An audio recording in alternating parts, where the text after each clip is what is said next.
எரேமியா 31 அதிகாரம் 4வது வசனத்தை நாம் வாசிக்க கேட்கலாம். இஸ்ரவேல் என்னும் கன்னிகையே, மறுபடியும் உன்னை கட்டுவிப்பேன், நீ கட்டப்படுவாய். மறுபடியும் நீ மேல வாத்தியத்தோடும் ஆடல் பாடல் செய்கிறவர்களின் களிப்புள்ள கூட்டத்தோடும் புறப்படுவாய். ஆண்டவர் நமக்கு சொல்லுகிற வார்த்தை, மறுபடியும் உன்னை கட்டுவிப்பேன், நீ கட்டப்படுவாய். மறுபடியும் நீ மேல வாத்தியத்தோடு ஆடல் பாடல் செய்கிறவர்களின் களிப்புள்ள கூட்டத்தோடும் புறப்படுவாய் என்று கர்த்தர் இன்றைக்கு இந்த முதல் ஜெப மையத்திற்கு வாக்கு பண்ணுகிறார். மறுபடியும் உன்னை கட்டுவிப்பேன். மறுபடியும் அப்படின்னு இந்த வார்த்தை ஏன் வருகிறது என்றால், இதற்கு முன்பாக ஒரு இடிக்கப்பட்ட ஒரு சூழ்நிலை காணப்படுகிறது. இடிக்கப்பட்ட ஒரு சூழ்நிலை காணப்பட்டதனாலதான் ஆண்டவர் இந்த வார்த்தையை சொல்லுகிறார், மறுபடியும் உன்னை கட்டுவிப்பேன். நீ நன்றாய் வாழ்ந்த காலம் என்று ஒன்று உண்டு. ஆனால் இன்றைக்கு நீ இடிக்கப்பட்ட ஒரு சூழ்நிலையில காணப்படலாம், நொறுக்கப்பட்ட ஒரு சூழ்நிலையில காணப்படலாம். அதனாலதான் கர்த்தர் இன்னைக்கு சொல்றார், மறுபடியும் உன்னை கட்டுவிப்பேன். மறுபடியும் உன்னை கட்டுவிப்பேன் என்று ஆண்டவர் இன்றைக்கு வாக்கு பண்ணுகிறார். கர்த்தருடைய வார்த்தை உங்களுக்கு நேராக, உங்களுடைய குடும்பத்திற்கு நேராக, உங்களுடைய தொழிலுக்கு நேராக கடந்து வருகிறது. ஒருவேளை நீங்க இடிக்கப்பட்ட சூழ்நிலையில் இருக்கலாம், உங்களுடைய தொழில வருமானம் இல்லாமல் மங்கி போன ஒரு சூழ்நிலையில் இருக்கலாம். எதுவா இருந்தாலும் சரி, கர்த்தர் இன்றைக்கு சொல்லுகிறார், மறுபடியும் உன்னை கட்டுவிப்பேன், நீ கட்டப்படுவாய் என்று ஆண்டவர் சொல்லுகிறார். மறுபடியும் நீ மேல வாத்தியத்தோடும் ஆடல் பாடல் செய்கிறவர்களின் களிப்புள்ள கூட்டத்தோடும் புறப்படுவாய். ஒரு காலத்துல சந்தோஷமாய் சமாதானமாய் நிம்மதியாய் வாழ்ந்த நாட்கள் உண்டு. ஆனா இன்னைக்கு குடும்பத்துல வாழ்க்கையில சந்தோஷம் இல்லாம, சமாதானம் இல்லாம, நிம்மதி இல்லாம, களிப்பு இல்லாம வாழ்ந்து கொண்டிருக்கிறீர்கள். அதனால்தான் கர்த்தர் சொல்லுகிறார், மறுபடியும் நீ மேல வாத்தியத்தோடும் ஆடல் பாடல் செய்கிறவர்களின் களிப்புள்ள கூட்டத்தோடும் புறப்படுவாய். இழந்து போன எல்லாவற்றையும் நான் உங்களுக்கு திரும்ப தருவேன் என்று ஆண்டவர் சொல்லுகிறார். இழந்து போன எல்லாவற்றையும், இழந்து போன சந்தோஷத்தை நான் மறுபடியும் திரும்ப தருவேன் என்று கர்த்தர் சொல்லுகிறார். இழந்து போன அந்த வருமானத்தை மறுபடியும் நான் திரும்ப தருவேன் என்று ஆண்டவர் சொல்லுகிறார். மறுபடியும் உங்களை நான் கட்டுவேன், நீங்கள் கட்டப்படுவீர்கள். மறுபடியும் நீ மேல வாத்தியத்தோடு ஆடல் பாடல் செய்கிறவர்களின் களிப்புள்ள கூட்டத்தோடும் புறப்படுவாய் அப்படின்னு கர்த்தர் இன்றைக்கு வாக்கு பண்ணுகிறார். ஆண்டவருடைய வார்த்தை ஒரு நாளும் வெறுமையாய் திரும்பி வராது. என்னிடத்திலிருந்து புறப்பட்டு வருகிற இந்த வார்த்தை உங்களிட கிரியை செய்யும், உங்களிட காரியங்களை நடப்பிக்கும். இந்த வார்த்தைக்கு வல்லமை உண்டு. சாமுவேலை குறித்து எழுதப்பட்டிருக்கிறது, சாமுவேலுடைய வாயிலிருந்து புறப்பட்டு வந்த அந்த ஒரு வார்த்தையும் தேவன் கீழே விழப்பண்ணவில்லை என்று எழுதப்பட்டிருக்கிறது. ஆகையினால் இன்றைக்கு உங்களை நோக்கி உங்களுக்கு நேராக கடந்து வருகிற இந்த வார்த்தை உங்க வாழ்க்கையில நிறைவேற போகிறது. இடிக்கப்பட்ட, நொறுக்கப்பட்ட, சமாதானத்தை இழந்த, சந்தோஷத்தை இழந்த, நிம்மதியை இழந்த அந்த சூழ்நிலையில நீங்க வந்திருக்கலாம். இன்னைக்கு கர்த்தர் சொல்றார், மறுபடியும் உன்னை கட்டுவேன், மறுபடியும் களிப்புள்ள ஒரு வாழ்க்கைய உங்களுக்கு தருவேன் என்று ஆண்டவர் சொல்லுகிறார். இயேசு கிறிஸ்து இந்த பூமிக்கு எதற்காக வந்தார் என்றால், லூக்கா எழுதின நற்செய்தி நூல் 19ஆம் அதிகாரம் 10வது வசனத்தை வாசிக்கிற பொழுது அங்கே தெளிவாக எழுதப்பட்டிருக்கிறது, இழந்து போனதை தேடவும் ரட்சிக்கவுமே மனுஷகுமாரன் வந்திருக்கிறார். இயேசு கிறிஸ்து இந்த பூமியில எதற்காக வந்தார் என்றால், இழந்து போனதை தேடவும் ரட்சிக்கவுமே இயேசு இந்த பூமிக்கு வந்தார். அந்த இயேசு நேற்றும் என்றும் என்றும் மாறாதவர். அந்த இயேசு இங்க வந்திருக்கிறார். நீங்க இழந்து போன எல்லாவற்றையும் கர்த்தர் உங்களுக்கு திரும்ப கொடுப்பதற்காக இங்கே வந்திருக்கிறார். உங்க வாழ்க்கையில நீங்க இழந்த எல்லாவற்றையும் மறுபடியும் உங்களுக்கு ஆண்டவர் திரும்ப தரப்போகிறார். இயேசு கிறிஸ்து இந்த பூமிக்கு வந்ததே அதற்காகத்தான் என்று வேதம் சொல்லுகிறது. எதையெல்லாம் நீங்க இழந்திருக்கிறீங்க அதெல்லாம் கர்த்தர் உங்களுக்கு திரும்ப தருவேன்னு சொல்றார். அது எப்படி வரும், எங்கிருந்து வரும், அந்த கேள்வியெல்லாம் ஆண்டவரிடத்துல கேட்க கூடாது. ஆண்டவர் நினைத்தார் என்றால் ஒரே நொடி பொழுதுல எல்லாவற்றையுமே நமக்கு தந்து விடுவார். காணா ஒரு கல்யாண வீட்டுல திராட்சரசம் முடிந்து விட்டது. திராட்சரசம் இல்லாத ஒரு சூழ்நிலை. இயேசு கிறிஸ்துவிடத்துல சொல்லுகிறார்கள். இயேசு கிறிஸ்துவிடத்துல சொல்லுகிற பொழுது மறுபடியும் ஆண்டவர் திராட்சரசத்தை கொடுக்கிறார். திராட்சரசம் பரிமாறப்பட்ட பொழுது எல்லாரும் சந்தோஷமாக திராட்சரசத்தை குடித்துவிட்டு கடந்து போனார்கள். ஆனால் திராட்சரசம் இல்லை என்று சொன்ன உடனே அங்கே சந்தோஷம் இல்லாமல் போய்விட்டது, களிப்பு இல்லாமல் போய்விட்டது. ஏன்னா அந்த நாட்களில திராட்சரசம் என்பது விருந்தில முதன்மையான ஒன்று. எந்த ஒரு பங்கனா இருந்தாலும் சரி, எந்த ஒரு திருமண காரியமா இருந்தாலும் சரி, திராட்சரசம் நிச்சயமாகவே பரிமாறப்படும். திராட்சரசம் குடித்தாதான் எல்லாருமே திருப்தியா கடந்து போவாங்க. மகிழ்ச்சியோடு கூட எல்லாரும் திராட்சரசத்தை குடிச்சிட்டு போறாங்க. ஆனா திராட்சரசம் குறைவுபட்ட உடனே அங்கே களிப்பு இல்லாமல் போய்விட்டது. பாருங்க, ஆண்டவரிடத்துல வந்து சொல்லுகிற பொழுது மறுபடியும் அந்த திராட்சரசத்தை ஆண்டவர் கொடுத்தார். திராட்சரசம் தயார் பண்ணணும் அப்படின்னா முடியாத காரியம். திராட்சரசத்தை அதை அரைச்சி அதை என்ன பண்ணுவாங்க, பதப்படுத்தி வைப்பாங்க. அப்பதான் வந்து அது ருசி உள்ளதாய் மாறும். 1 நாள் 2 நாள் 3 நாள் 10 நாள் என்று அதை வச்சு அதுக்கு பின்னாடிதான் பிடிக்க கொடுப்பாங்க. அப்பதான் அது ருசி உள்ளதா இருக்கும். அந்த இடத்துல பாத்தீங்கன்னா திராட்சரசம் முடிஞ்சிருக்குது. எதிர்பார்த்து கொண்டிருந்தவர்கள் எல்லாருமே இனி அது கிடைக்காது அப்படின்னு எல்லாரும் கடந்து போக ஆரம்பித்தார்கள். ஆனா இயேசுவிடத்துல சொன்ன பிற்பாடு இயேசு கிறிஸ்து மறுபடியும் திராட்சரசத்தை அங்கே உருவாக்கினார். யாருமே எதிர்பார்த்திருக்க மாட்டாங்க. அவ்வளவுதான், திராட்சரசம் முடிஞ்சு போச்சு அப்படின்னு கவலையோடு போனவர்கள் எல்லாரும் மறுபடியும் வந்து திராட்சரசத்தை அருந்து விட்டு சொல்லுகிறார்கள். எல்லாரும் முதல்லதான் நல்ல ரசத்தை கொடுப்பாங்க. ஆனா இந்த திருமண வீட்டிலோ ருசியுள்ள, அதாவது பின்னாடி கூட ருசியுள்ளதை கொடுத்தாங்களே அப்படின்னு வந்து எல்லாரும் வாழ்த்திட்டு போறாங்க. யாருமே அங்க கேள்வி கேட்கல. எப்படி வரும், எங்கிருந்து வரும்? அங்கேயே இருந்து திராட்சரசம் வந்தது. மறுபடியும் ஆண்டவர் திராட்சரசத்தை கொடுத்தார், மறுபடியும் கொடுத்தார். அந்த இயேசுதான் இன்னைக்கு சொல்லுகிறார், உங்களை நான் மறுபடியும் கட்டுவிப்பேன், மறுபடியும் உங்களை சந்தோஷமான ஒரு வாழ்க்கைக்குள்ள உங்களை நடத்தி செல்வேன் என்று ஆண்டவர் இன்றைக்கு வாக்கு பண்ணுகிறார். எதையெல்லாம் நீங்க இழந்தீங்களோ அதை எல்லாவற்றையுமே கர்த்தர் உங்களை பார்த்து சொல்றார், நான் உங்களுக்கு மறுபடியும் தருவேன், மறுபடியும் தருவேன் என்று ஆண்டவர் வாக்கு பண்ணுகிறார். ஆகையினால கேள்வி கேட்காம யோசிக்காம இந்த வார்த்தையை அப்படியே நீங்க ஏற்றுக்கொள்ளுங்க. இந்த வார்த்தையை அப்படியே நீங்க விசுவாசிங்க, போதும் கர்த்தர் கிரியை செய்ய ஆரம்பித்து விடுவார்.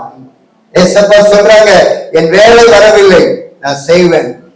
வேலை வந்த உடனே ஆண்டவர் சொல்றார், தண்ணீரை கொண்டு வந்து ஊற்றுங்க, இந்த தண்ணீரை கொண்டு போங்க. பாருங்க, அங்க அற்புதம் நடக்கிறது. எல்லாரும் ஆச்சரியப்படுறாங்க, எப்படி வந்தது, எப்படி வந்தது? ஆனா வந்தது திராட்சரசம். மறுபடியும் செய்வேன் என்று சொன்ன ஆண்டவர் உங்க வாழ்க்கையில மறுபடியும் நீங்க இழந்து போன எல்லாவற்றையும் தருவேன் என்று கர்த்தர் சொல்லுகிறார். அதற்காகத்தான் இயேசு இந்த பூமிக்கு வந்தார். அந்த இயேசுதான் இன்னைக்கு உங்களுக்கு ஒரு அற்புதம் செய்வேன் ஆண்டவர் சொல்லுகிறார். பாருங்க, யோவேல் புஸ்தகத்துல ஆண்டவருடைய வார்த்தை ரொம்ப தெளிவாக எழுதப்பட்டு இருக்கிறது. நீங்கள் சம்பூர்ணமாய் சாப்பிட்டு திருப்தி அடைந்து உங்களை அதிசயமாய் நடத்தி வந்த உங்கள் தேவனாகிய கர்த்தருடைய நாமத்தை நீங்கள் துதிப்பீர்கள் என்று எழுதப்பட்டிருக்கிறது. அங்க ஒரு வார்த்தை என்ன சொல்லப்பட்டிருக்கிறது என்றால், யோவேல் 2ஆம் அதிகாரம் 25வது வசனத்தை வாசிக்கிற பொழுது, நான் உங்களிடத்தில் அனுப்பின பெரிய சேனையாகிய வெட்டுக்கிளிகளும் பச்சை கிளிகளும் முசுக்கட்டை பூச்சிகளும் பச்சை புழுக்களும் பட்சித்த வருஷங்களின் விளைவை உங்களுக்கு திரும்ப அளிப்பேன். ஆண்டவர் சொல்றார், உங்களுக்கு திரும்ப அளிப்பேன் என்று ஆண்டவர் சொல்லுகிறார். மறுபடியும் உங்களுக்கு தருவேன் என்று கர்த்தர் சொல்லுகிறார். எழுதப்பட்டிருக்கிறது, பட்சித்த வருஷங்களின் விளைவை. பட்சித்த வருஷங்களின் விளைவு. எதுலதான் நீங்க நஷ்டப்பட்டீங்களோ, எந்த காரியத்திலதான் நீங்க தோற்று போனீங்களோ, அந்த காரியத்தை நான் உங்களுக்கு திரும்ப தருவேன் என்று கர்த்தர் சொல்லுகிறார். திரும்ப தருகிற பொழுது என்ன நடக்கும் என்றால், நீங்கள் சம்பூரணமாய் சாப்பிட்டு திருப்தி அடைவீர்கள். திருப்தியான ஒரு வாழ்க்கையை கர்த்தர் உங்களுக்கு மறுபடியும் தருவேன் என்று சொல்லுகிறார். திருப்தியுள்ள ஒரு வாழ்க்கையை மறுபடியும் உங்களுக்கு தருவேன் என்று கர்த்தர் சொல்லுகிறார்.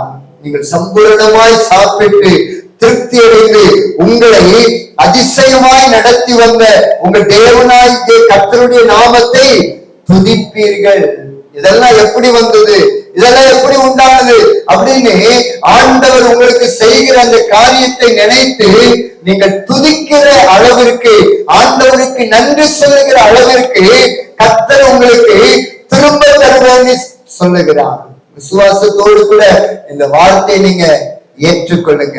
என் வாழ்க்கையில ஆண்டவர் நிச்சயமாகவே திரும்ப தரப்போகிறார். நிச்சயமாகவே மறுபடியும் என்னை கட்டப் போகிறார். மறுபடியும் எனக்கு இழந்து போன எல்லா சந்தோஷத்தையும் தரப்போகிறார் என்று நீங்க விசுவாசத்தோடு கூட கடந்து போக வேண்டும். ஏனென்றால் வேத வசனம் நம்மை பார்த்து சொல்லுகிறது, என் ஜனங்கள் ஒருபோதும் வெட்கப்பட்டு போவதில்லை. என் பிள்ளைங்க ஒருபோதும் வெட்கப்பட்டு போவதில்லை. என் ஜனங்கள் ஒருபோதும் வெட்கப்பட்டு போவதில்லை. எந்த சூழ்நிலையிலும் சரி, என்னுடைய பிள்ளைகள் வெட்கப்பட்டு போகவே மாட்டார்கள் என்று ஆண்டவர் உறுதியாய் சொல்லுகிறார். இந்த உறுதியான இந்த வார்த்தையை நாம் அப்படியே பிடித்துக் கொள்ள வேண்டும். இந்த வார்த்தை தான் உங்களை வாழ வைக்கும். இந்த வார்த்தை தான் உங்களை சுகமாக்கும். இந்த வார்த்தை தான் உங்களுக்கு திரும்ப தரும். ஆகையினால கர்த்தருடைய வார்த்தைகளை நாம் அப்படியே விசுவாசிக்க வேண்டும். சம்பூர்ணமா நீங்க சாப்பிடுவீங்க, திருப்தி அடைவீங்க. தேவன் என்னை எப்படி நடத்தி வந்தார், இதெல்லாம் எப்படி உண்டானது என்று யோசிக்கிற அளவிற்கு கர்த்தர் காரியங்களை செய்வார். ஆண்டவருக்கு அற்புதம் செய்வது லேசான காரியம். தண்ணீர் அப்படியே திராட்சரசமா மாத்திடுவார். ஆனால் வனாந்தரத்துல தன் பிள்ளைக்காக அழுகிறார். ஐயோ, என் பிள்ளை தண்ணி இல்லாம சாக போவேன், நான் என்ன செய்யட்டும்? என் பிள்ளை சாகிறத நான் பார்க்க கூடாது என்று அம்பு பாய்கிற தூரத்துல, அதாவது கொண்டு போய் விட்டுட்டு இங்க உட்கார்ந்து அழுறாங்க. அவங்க தண்ணிக்காக எல்லா இடத்துலயும் சுற்றி சுற்றி ஓடுனாங்க, பார்த்தாங்க, தண்ணி கிடைக்கல. ஆனா பாருங்க, ஆண்டவர் வந்து பேசுறாங்க. ஆண்டவர் வந்து பேசின பிற்பாடு அங்கேயே ஆண்டவர் ஒரு நீரூற்றை உண்டாக்குகிறார். ஆண்டவர் ஆகாருடைய கண்களை திறக்கிறார். அங்க ஒரு நீரூற்று தெரிகிறது. பாருங்க, அந்த நீரூற்றில் இருந்து தண்ணி எடுத்து கொண்டு போய் தன் பிள்ளைக்கு கொடுக்கிறார். அந்த பிள்ளை பிழைக்கிறது. ஆண்டவருக்கு அற்புதம் செய்வது லேசான காரியம். ஆண்டவருக்கு அதிசயங்களை நடப்பிப்பது என்பது லேசான காரியம். இயேசு இன்றைக்கு உங்களுக்கு அற்புதம் செய்ய போகிறார். உங்களுக்கு அற்புதம் செய்வார். நீங்க ஒரு நாளும் வெட்கப்பட்டு போகவே இல்லை. ஒரு நாள் வெட்கப்பட்டு போக மாட்டீங்க. ஆண்டவரை குறித்து அறியாத பிள்ளைகளுக்கு முன்பாக எந்த சூழ்நிலையிலும் உங்களை தேவன் வெட்கப்படுவதற்கு விடவே மாட்டார். அப்படி வெட்கப்பட விட்டுட்டா அவருடைய வார்த்தை பொய்யாயிரும். ஒரு நாள் அவருடைய வார்த்தை பொய்யாகாது. அவருடைய வார்த்தை ஒரு நாளும் பொய்யாகாது. இந்த வானம் பூமி ஒளிந்து போனாலும் கர்த்தருடைய வார்த்தையினுடைய ஒரு எழுத்து, ஒரு உறுப்பு கூட ஒளிந்து போகாது என்று எழுதப்பட்டு இருக்கிறது. இன்னைக்கு ஆண்டவர் சொல்றார், நீங்க கட்டப்படுவீர்கள். இழந்து போனதை உங்களுக்கு திரும்ப தருவேன்னு ஆண்டவர் வாக்கு பண்ணுகிறார். எப்படி நடக்கும்னா தெரியாது, ஆனா நடக்கும். உங்க பிள்ளைங்க மூலமா நடக்கும், அல்லது உங்க மூலமா நடக்கும். உங்க குடும்பத்தில் இருக்கிற யாரோ ஒருத்தர் மூலமா நன்மை உங்களுக்கு வரப்போகிறது என்று கர்த்தர் சொல்லுகிறார். நீங்க சம்பூர்ணமாய் சாப்பிட போகிறீங்க. கர்த்தர் உங்களை நடத்தி வருகிறதை நினைத்து நீங்க துதிக்க போறீங்க. ஆண்டவர் இன்றைக்கு நம்மோடு கூட பேசிக் கொண்டிருக்கிறார். இழந்து போன எல்லாவற்றையும் கர்த்தர் உங்களுக்கு திரும்ப தருவேன்னு சொல்றார்.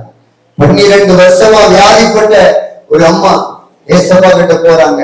அவங்க சொத்தெல்லாம் போச்சுது, அவங்க வீடு போச்சுது, அவங்க நிலம் போச்சுது, எல்லாமே போச்சுது. வியாதியை நிமித்தம் எல்லாத்தையுமே இழந்துட்டாங்க. ஆனா ஏசப்பா கிட்ட போன பிற்பாடு ஏசப்பா அற்புதமாக இலவசமாக சுகத்தை கொடுத்தார்.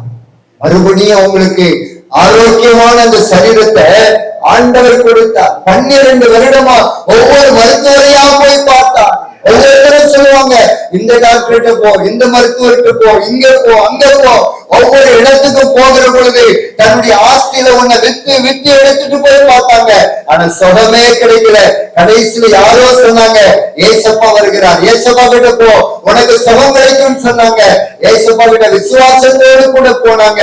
மறுபடியும் ஆசீர்வாதமான அந்த சரீரத்தை, வியாதி இல்லாத ஒரு சரீரத்தை ஆண்டவர் கொடுத்து அனுப்பினார். இயேசு கிறிஸ்து நேற்றும் என்றும் என்றும் மாறாதவர்.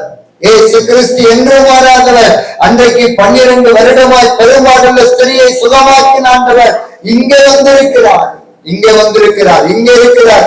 எதற்காக என்றால் உங்களை சுகமாக்குவதற்காக, மறுபடியும் ஆசீர்வாதமான சரீரத்தை, ஆசீர்வாதமான வாழ்க்கையை உங்களுக்கு தருவதற்காக இயேசு இங்க வந்திருக்கிறார். அவர்தான் சொல்றார், நீ மறுபடியும் கட்டப்படுவாய், மறுபடியும் உன்னை கட்டுவிப்பேன், மறுபடியும் மேல தாளத்தோடு கூட சந்தோஷமாய் வாழ்கிற அந்த வாழ்க்கைக்குள்ள உன்னை கொண்டு போவதை கர்த்தர் சொல்றார். நீ இழந்து போன எல்லாவற்றையும் உனக்கு திரும்ப தருவதை கர்த்தர் சொல்றார். நீங்க சம்பூர்ணமாய் சாப்பிடுவீர்கள், உங்களை அதிசயமாய் நான் நடத்துவேன் கர்த்தர் சொல்லுகிறார். நீ ஒருபோதும் வெட்கப்பட்டு போவது இல்லை. உங்களுக்காக காணாமூர் கல்யாண வீட்டில் அற்புதம் செய்தது போல நான் அற்புதம் செய்வேன். உங்க வாழ்க்கையை பார்த்து எல்லாரும் சொல்லுவாங்க, இவங்க வாழ்க்கை அவ்வளவுதான் நினைச்சேன், இவங்க வாழ்க்கை முடிஞ்சு போகுதுன்னு நினைச்சேன், இவங்க வாழ்க்கை இப்ப எவ்வளவு ஆசீர்வாதமா இருக்குது அப்படின்னு சொல்லுகிற அளவிற்கு உங்களை தேவன் கட்டுவிக்க போகிறார். காணாமூர் கல்யாண வீட்டில் அதுதான் நடந்தது. திராட்சரசம் குறைபட்டவங்க அவ்வளவுதான், முடிஞ்சு போச்சுது, இனி திராட்சரசம் கிடைக்காது, இனி இந்த கல்யாண வீடு ஆசீர்வாதமாக மாறுவதற்கு வாய்ப்பே சொன்னாங்க. ஆனா நடந்தது என்ன அப்படின்னா, ஏசப்பாங்க தண்ணீரை திராட்சரசமாய் மாற்றினதுனால அங்கே மறுபடியும் வந்து எல்லாரும் வாழ்த்துறாங்க. எல்லாம் முடிஞ்சு போச்சுன்னு நினைச்சோம், மறுபடியும் ஆரம்பிச்சிட்டு, மறுபடியும் சந்தோஷம் அப்படின்னு எல்லாரும் வந்து வாழ்ந்துட்டு போகிற அளவுக்கு கர்த்தர் செய்தார். இயேசுவாலே கூடாத காரியம் என்பது எதுவுமே இல்லை. அந்த இயேசுதான் சொல்றார், நான் மறுபடியும் உங்களை கட்டுவிப்பேன், மறுபடியும் இழந்து போனது உங்களுக்கு திரும்ப தருவேன்னு கர்த்தர் சொல்றார். 12 வருஷமா அங்க எங்க ஓடி ஓடி பார்த்தாங்க. எல்லாரும் நினைச்சிருப்பாங்க, இல்ல இனி வாழ்க்கையே அவர் முடிஞ்சு போச்சுது, அவ்வளவுதான், எல்லாமே போச்சுது. ஏன்னா அடுத்த டாக்டர்கிட்ட போவதற்கு ஆஸ்தி இல்ல, பணம் இல்ல, எதுவுமே இல்லை. முடிந்து போன ஒரு வாழ்க்கைய மறுபடியும் ஏசப்பா கட்டினாங்க. சுகம் கொடுத்ததுனால மறுபடியும் அந்த அம்மாவுடைய வாழ்க்கை துளிர் விட்டது, பூ பூத்தது, காய் காய்த்தது, கனி கொடுக்கிற ஒரு வாழ்க்கைக்கு நேராக கடந்து போனது. தேவ சமூகத்தில் வைக்கப்பட்ட ஆரோனுடைய கோலை எப்படி துளிர்க்க பண்ணினாரோ அதே போல கர்த்தர் உங்க வாழ்க்கையை துளிர்க்க பண்ணுவாங்க கர்த்தர் சொல்றான். எல்லாரும் சொல்லலாம், முடிஞ்சு போச்சுது, அவ்வளவுதான், இனிமே வாய்ப்பே இல்லைன்னு சொல்லலாம். ஆனா இயேசு ஒருவர் மாத்திரம் சொல்றார், என்னால முடியும், இனிதான் உன் வாழ்க்கை இருக்கிறது, இனிதான் உன்னுடைய ஆசீர்வாதத்தின் வாழ்க்கைக்கான ஆரம்பமே கர்த்தர் சொல்லுகிறார். ஆகையினால சோர்ந்து போக வேண்டாம். பலவீனத்தோடு ஒருவேளை நீங்க வந்திருப்பீங்க அப்படின்னா இன்னைக்கு ஆண்டவருடைய வார்த்தையை கேட்டு நீங்க பலன் அடைங்க. ஒரு நாளும் ஒருபோதும் வெட்கப்பட்டு போவதே இல்லை. நம்ம எல்லாரும் அப்படி நம்ம எழுந்து நிற்கலாமா? கடந்ததை நினைத்து கலங்காதே நடந்ததை பார்த்து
ஒரு காரியத்தை தெளிவா காட்டுறாங்க. அப்படியே ஒரு மரம் பூமிக்குள்ளிருந்து வருகிறது. அந்த மரம் அப்படியே பல கிளைகளை விடுகிறது. அந்த மரம் அப்படியே பூ பூத்து பல கனிகளை காய்க்கிற, அப்படியே அந்த மரம் முழுவதும் கனிகளாக நிரம்பி இருக்கிறத கர்த்தர் எனக்கு மறுபடியும் காண்பித்துக் கொண்டிருக்கிறார். மறுபடியும் தெளிவாக கர்த்தர் என்னுடைய கண்களுக்கு முன்பாக அந்த காட்சியை கர்த்தர் காண்பித்துக் கொண்டிருக்கிறார்.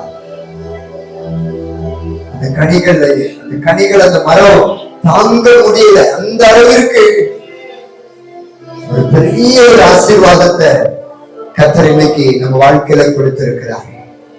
இன்னைக்கு ஒருவேளை வெறுமையாய் வந்திருக்கலாம், வரும்போது வெறுமையாய் வந்திருக்கலாம். என் வாழ்க்கையில ஏன் இந்த பிரச்சனை, ஏன் இந்த போராட்டம், ஏன் இந்த நெருக்கம், ஏன் இந்த நிந்தனை, ஏன் அவமானம்? கர்த்தர் சொல்றார், உன்னை கனி நிறைந்த ஒரு மரமாய் நான் மாற்றப் போகிறேன். கனி நிறைந்த ஒரு வாழ்க்கைய உனக்கு நான் தரமுறை கர்த்தர் சொல்றார். மறுபடியும் நீ கட்டப்படுவாய், மறுபடியும் நீ கட்டப்படுவாய். நேர தாளத்தோடு கூட வாத்தியங்களை வாசிக்கிறவர்களோடு கூட நீ மறுபடியும் பயன்பட்டு போவாய். உன் வீட்டுக்குள்ள ஆனந்த மகிழ்ச்சி உண்டாகும், உன் வீட்டுக்குள்ள சமாதானம் உண்டாகும். உள்ளுக்குள்ள அழுதுகிட்டு இருக்கிறீங்க, வெளியே பார்க்கறதுக்கு சிரிக்கிறீங்க, உள்ளுக்குள்ள அழுகிற உங்களுக்காக கர்த்தர் இந்த வார்த்தையை அனுப்பி கொண்டிருக்கிறார். உங்களுக்காக இந்த வார்த்தை கடந்து வருகிறது. நீங்க வந்து ஒரு நாள்ல சாட்சியா நிற்க போறீங்க. உங்க வாழ்க்கையில கனி நிறைந்த ஒரு வாழ்க்கையாக, அநேகருக்கு பிரயோஜனமுள்ள ஒரு வாழ்க்கையாக கர்த்தர் மாற்றுவதை சொல்றார். இழந்து போனதை தேடவும் ரட்சிக்கவும் மனுஷகுமாரன் வந்திருக்கிறார். ஆனா ஒரு கல்யாணம் பெருமையான ஒரு சூழ்நிலைக்குள்ள, அமைதியான ஒரு சூழ்நிலைக்குள்ள, ஒன்றுமில்லாத ஒரு சூழ்நிலைக்குள்ள வந்தது. ஆனா ஏசப்பா மறுபடியும் அந்த கழிப்பை அந்த திருமண வீட்டுக்கு கொடுத்தாங்க. ஏசப்பாவால மட்டும்தான் முடியும், வேற யாராலையும் அது சாத்தியமாக முடியாது, சாத்தியமாக்க முடியாது. ஏசப்பா இந்த காரியத்தை செஞ்சாங்க. அதே போல உங்க வாழ்க்கையில இன்னைக்கு செய்வேன்னு கர்த்தர் சொல்றார். இனி வருகிற நாட்கள்ல நீங்க பார்க்க போறீங்க, சம்பூரணமாய் சாப்பிட்டு திருப்தி அடைய போறீங்க. உங்களை அதிசயமாய் நடத்தி வருகிற தேவனுடைய நாமத்தை நீங்க துதிக்க போறீங்க, துதிக்க போறீங்க. கர்த்தர் உங்களுக்கு ஆரோக்கியமான ஒரு சரீரத்தை தருகிறேன். மறுபடியும் உங்களுக்கு வாழ்க்கையை தருகிறார். மறுபடியும் நீங்க கட்டப்பட போகிறீர்கள் நீ கர்த்தர் சொல்றார். தகப்பனே உமக்கு நன்றி. அப்பிரயோஜனமான ஊழியக்காரப்பா, கடமை மாத்திரம் செஞ்சிருக்கிறேன். ஆவியானவரே, என் மூலமா நீங்க பேசுனீங்க, நன்றி அப்பா. நீங்க என் மூலமாய் வெளிப்பட்டுக் கொண்டிருக்கிறீங்க, நன்றி தகப்பனே. இந்த நாள்ல அன்று வந்த ஒவ்வொரு பிள்ளைகளுக்காக செபிக்கிறப்பா. கட்டப்படுவீர்கள் சொன்னீங்களே, கட்டுங்க ஆண்டவரே. மறுபடியும் கட்டுங்க ஆண்டவரே, மறுபடியும் கட்டுங்கப்பா. எல்லாத்தையும் இழந்து வெறுமையான சூழ்நிலை வந்திருக்கிறாங்க. பாருங்க ஆண்டவரே, உங்க பிள்ளைகளை பாருங்க, உள்ளுக்குள்ள அழுறாங்க, வெளியே சிரிக்கிறாங்க, உள்ளுக்குள்ள அழுறாங்க. இந்த நிலைமை மாறட்டும். உள்ளுக்குள்ளே சிரிப்பு, வெளியே சிரிப்பு, உள்ளுக்குள்ளே ஆனந்தம், வெளியே ஆனந்தம். அப்படிங்கிற ஒரு வாழ்க்கைக்குள்ள நடத்துங்க ஆண்டவரே. அதுக்காக ஒரு நீதித்தை கொண்டு வந்தீங்களே, அந்த பிள்ளையை பிழைக்க பண்ணினீங்களே. பிள்ளைக்காக பெற்றோர்கள் கண்ணீர் வடிக்கிறாங்கப்பா. நீங்க சரிப்படுத்துங்க, நீங்க ஒரு அற்புதம் செய்யுங்கப்பா. 12 வருஷமா வியாதிப்பட்ட அந்த ஸ்திரீக்குள்ள வல்லமை அனுப்புனீங்கப்பா, சுகத்தை கொடுத்தீங்க. பெருமையாக்கப்பட்ட சூழ்நிலை, மறுபடியும் நீங்க சுகத்தை கொடுத்தீங்களே. அதே போல இன்னைக்கு வந்த ஒவ்வொரு பிள்ளைகளுக்கும் சுகம் கொடுங்கப்பா. அந்த சுகமளிக்கிற வல்லமை இறங்கட்டும். அற்புத சுகம் இயேசுவின் நாமத்தில் உண்டாகட்டும். அந்த ஒவ்வொருவரையும் நீங்க தொட்டதற்காக நன்றி, ஆசீர்வாதத்திற்காக நன்றி அப்பா. முதல் நாள் கூட்டத்தை நீங்க ஆசீர்வாதத்திற்காக ஸ்தோத்திரம். இயேசு உங்களுக்கு அற்புதம் செய்வார் என்று ஆண்டவரே ஸ்தோத்திரப்பா. நீங்க நோட்டீஸ் போட வைப்பீங்க. இன்னைக்கு வந்த ஒவ்வொரு பிள்ளைகளுக்கும் நீங்க அற்புதம் செய்து அனுப்புங்க ஆண்டவரே. 2வது நாள் கூட்டம், நாளைய தின கூட்டத்தை கூட கர்த்தர் ஆசீர்வதிங்க. இந்த இடம் நிரம்பி வழியத்தக்க விதத்துல ஆத்துமாக்களை கொண்டு வாங்கப்பா. அந்த ஜெப மையத்தை ஆண்டவரே நீங்க ஆரம்பிச்சிருக்கிறீங்க, இதை நீங்க நடத்தணும்ப்பா, நடத்தணும். ஜெபிப்பதற்கு ஆட்களை ஏற்படுத்தி தாங்க. ஊழியத்துக்கு இன்னும் ஆட்களை கொண்டு வந்து சேருங்கப்பா. 24 மணி நேரம் ஜெபம் நடந்து கொண்டே இருக்கணும். நீங்க அப்படிப்பட்ட காரியத்தை செய்யுங்க. இன்னும் இதற்கான தேவைகளை சொன்னீங்க. ஃபேன் போடணும்ப்பா. வெளியே அந்த டோர்ல புஸ்தர் அண்டோட அந்த டோர் போடணும். சத்தம் வெளியே கேட்க கூடாதபடிக்கு அந்த ஒரு நல்ல டோர் போட்டு க்ளோஸ் பண்ணணும். ஏசி போடணும். அண்டோர் இந்த ஜெப மையத்தை அண்டோர் நீங்க ஆசீர்வதிங்க. இதற்காக ஒவ்வொரு மாசமும் வாடகை கொடுக்கணும்ப்பா. அதுக்கான தேவை சந்திங்க. எல்லாவற்றையும் உங்க தரத்தில் ஒப்பு கொடுக்கிறப்பா. அநேக மக்களுக்கு இது ஆசீர்வாதமான ஒரு ஜெபமயமாக மாற்றுங்க. அநேக மக்களுக்கு விடுதலையை பெற்றுக் கொடுக்கிற ஒரு இடமாக ஆண்டவரே மாற்றுங்கப்பா. இது ஒரு ஏணியாக மாற்றுங்க. பரலோகத்திற்கு தூதர்கள் ஏறுகிறதும் இறங்குகிறதுமாய் இருக்கிற ஒரு ஏணியாய் மாற்றுங்க. இங்கிருந்து ஜெபத்தை நாங்க மேல அனுப்புவோம். பரலோகத்தில் இருந்து ஜெபத்திற்கு பதில் கீழே வரவும். அப்படிப்பட்ட காரியங்களை நாங்க அனுதினமும் பார்க்கணும். நீங்க ஆசீர்வதிங்க. இந்த ஒவ்வொருவரையும் நீங்க ஆசீர்வதித்திற்காக நன்றி. பாடின இசை கருவிகளை வாசித்த ஒவ்வொரு பிள்ளைகளையும் ஆசீர்வதி. இந்த வார்த்தைகளை தூரத்தில் இருந்து கேட்ட ஒவ்வொரு குடும்பங்களையும் ஆசீர்வதிங்கப்பா. மறுபடியும் அந்தந்த குடும்பங்களை கட்டி எழுப்புங்க. இழந்து போனதெல்லாம் திரும்ப கொடுத்து ஆசீர்வதிங்க, ஆசீர்வதிங்க. நீங்க அப்படி செய்கிறதற்காக ஸ்தோத்திரம், ஸ்தோத்திரம், ஸ்தோத்திரம். துதி கன மகிமை எல்லாம் ஒருவருக்கு மாத்திரம் செலுத்துகிறோம். இயேசு கிறிஸ்துவின் நாமத்தில் ஜெபிக்கிறோம் நல்ல பிதாவே, ஆமென்.